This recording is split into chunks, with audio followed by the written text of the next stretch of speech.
کیا نبی کا حکم، جس طرح میں نے پہلے سوال کیا نا کہ اپنے جیسا ماننا، تو پھر ظاہر سی بات ہے اس جو نبی کو ہم مان رہے ہیں اس کے حکم کو کیسا جانیں گے؟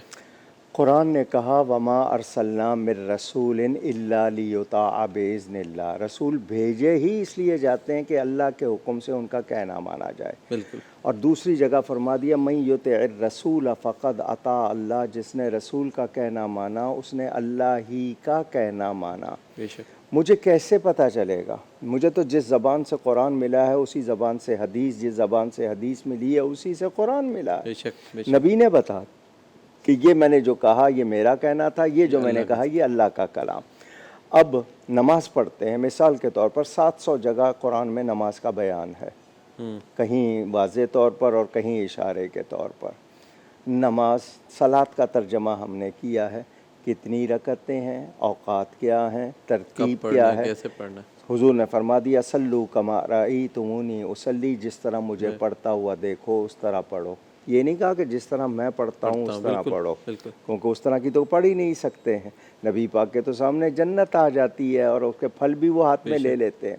اب حضور صلی اللہ علیہ وسلم کے جتنے بھی ماننے والے ہیں وہ جانتے ہیں زکوٰۃ اسلام کا ایک رکن ہے، ہم گفتگو کر چکے ہیں، لیکن زکوٰۃ کتنے پہ دینی ہے مجھے اس کی تفصیل قرآن میں دکھا دیں۔ نبی پاک کے حکم سے ان کے بغیر حج کیسے کرنا ہے؟ یہ آپ ظہر اور عصر میں آواز کے ساتھ قرات کیوں نہیں کرتے؟ یہ میں اتنی تفصیل میں جاؤں، حج کے ارکان ہے کہ آپ احرام میں طواف کرتے ہوئے اپنا احرام دایاں کندھا مرد حضرات ننگا کر لیتے ہیں، کس کا حکم ہے؟ بے شک۔ پہلے 3 پھیرے ذرا پہلوانوں کی طرح چھوٹے چھوٹے قدم اٹھا کے چلیں، جبکہ قرآن کہتا ہے زمین پہ اکڑ کے مت چلو۔ کیا بات۔ تو یہ نبی کے بغیر کوئی تصور ہی نہیں۔ تو جو نبی کا کہنا مانتا ہے وہ اللہ ہی کا کہنا مانتا ہے۔ اب کوئی یہ کہے کہ میں صرف قرآن مانوں گا حدیث نہیں مانوں گا، تو وہ قرآن والی نماز پڑھ کے دکھا دے، مجھے قرآن میں 3 رکعتیں مغرب کی ذرا نکال کے دکھا دے وہ۔ تو نبی کا دامن چھوڑ کر اللہ کو ماننا یا پہچاننا یا دین پر عمل کرنے کی گنجائش ہی نہیں ہے، ناممکن ہے۔ میں نے کل آپ سے بات کی تھی تو وہ کہا تھا نا قل هو اللہ احد، اے میرے حبیب آپ کہہ دیجئے وہ اللہ ایک ہے۔ تو یہ قل کیوں لگا ہوا ہے؟ کہ نبی کے کہنے سے مانتے ہیں، نبی نے بتایا ہے۔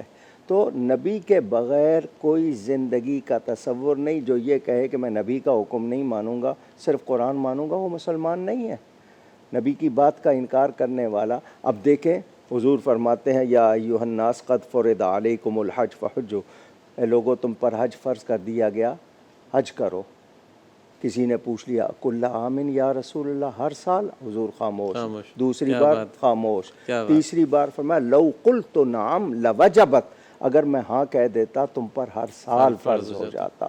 تو نبی کی زبان حکم خدا۔ کیا بات۔ یہ جو لوگ آج نہیں سمجھ رہے، یہ کوشش کیا ہے کہ نبی سے رشتہ کمزور کر دو گے تو ایمان سے خالی ہو جائیں گے۔ ان کا مقصد ہی یہی ہے، وہ جو علامہ اقبال نے بھی کہا نا، یہ فاقہ کش جو موت سے ڈرتا نہیں ذرا، روح محمد اس کے بدن سے نکال دو۔ نبی سے رشتہ کمزور کرنے کی سازشیں ہو رہی ہیں۔ کہ اعلیٰ حضرت قرآن یہ کہتا ہے ایمان ہے، ایمان یہ کہتا ہے میری جان ہے۔ یہ تو نبی سے رشتہ کمزور کرنے کی سازشیں، کبھی ان کے نام سے کارٹون، کبھی کیا کبھی کیا، یہ ہمارے درجہ حرارت کو، ایمانی درجہ حرارت کو چیک کرتے ہیں۔ پہلے بھی بات کی تھی، یہی میں اگر ہم تاریخ میں دیکھیں تو مسلمانوں میں بھی یا ہم سے پہلے بھی لوگ نبی ہی کو جو ہے نا ہدف تنقید بناتے تھے یا ان کی ذات کو ہدف تنقید بناتے تھے۔ آج کے دور میں مسلمانوں میں جو سب سے انڈسپیوٹڈ پرسنالٹی ہے وہ ان کے نبی ہی ہونے چاہیے۔ بلکہ 21ویں صدی میں جب یہ آپ کے کمپیوٹر والوں نے پوری دنیا کا سروے کیا تھا کہ سب سے بہترین شخصیت کون سی ہے، تو پوری دنیا نے تسلیم کیا تھا کہ مسلمانوں کے نبی سب سے بہترین انسان۔ اور کتابیں بھی جتنی لکھی گئیں، دا ہنڈریڈز لکھی گئی، اس میں بھی سب سے پہلے نبی پاک کو رکھا۔ ان کو بھی ماننا پڑتا ہے، جانتے ہیں لیکن مانتے نہیں ہیں۔ ماننا پڑا یہ کہ بہترین ہے، لیکن ان پر ایمان نہیں لا رہے۔ حالانکہ قرآن میں ہے یہ اپنے بیٹوں سے زیادہ ان کو پہچانتے ہیں، لیکن نہیں لا رہے۔ ان کی ضد ہے یا کیا چیز ان کو روک رہی ہے۔ اچھا یہ بات یقینی ہے، ان کو بھی یہ پتہ ہے کہ ہونا وہی ہے جو اللہ چاہے گا، جو اللہ نے فرما دیا ہے، اس کے باوجود اس کی ضد پر۔ بالکل اس طرح۔ تو یہ مطلب یہ کہ ان لوگوں کا حال کیا میں ان کو عقل والا کہوں، سمجھ والا کہوں؟ اچھا الکفر ملتم واحدہ، یہ سارے مل کر ایک ہیں مسلمانوں کے خلاف، اور اسلاموفوبیا کے حوالے سے دنیا میں جو کچھ گھوم پھر کے نبی ہی کی آتا ہے ذات وہیں بنتی ہے پر، انہیں. تو ہمیں اس موقع پر تو اپنے نبی سے اپنے تعلق کو اور زیادہ مضبوط کرنا ہے. اگر یہ تعلق کمزور ہو گیا تو نہ ہماری معیشت رہے گی، نہ ہماری کوئی حیثیت رہے گی.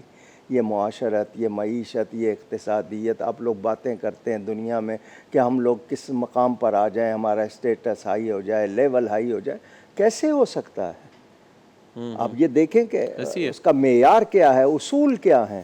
اچھا جس طرح اور کہ اخلاق کے حوالے سے نبی پاک صلی اللہ علیہ وسلم کے سوا مجھے بتائیں اتنی تعلیمات کسی کی ہوں.